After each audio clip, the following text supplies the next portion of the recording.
హీరోలు అయ్యారు. ఎందుకంటే ఇంత సైకిల్ వేవ్‌లో, సైకిల్ కమలం గ్లాస్ వేవ్‌లో కూడా నలుగురు ఎంపీలు పోరాడి నిలిచారు. వైసీపీ తరపున ఇప్పుడు పార్లమెంట్‌లో అడుగు పెట్టబోతున్నారు. ఆ నలుగురు ఎంపీలే అసలు సిసలైన వైసీపీ తోపులని చెప్పాలి ఒక రకంగా.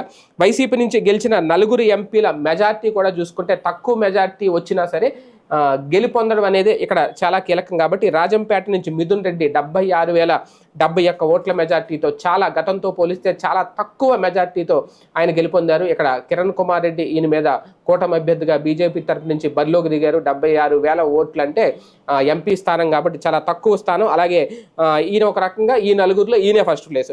ఇక కడపలో అవినాష్ రెడ్డి, ఈయన కూడా 62,695 ఓట్లతో గెలుపొందారు. అలాగే అరకులో గుమ్మ తనూజారాని, ఈమె 50,580 ఓట్లు. ఇక లాస్ట్ బట్ నాట్ లీస్ట్ తిరుపతిలో గురుమూర్తి 14,560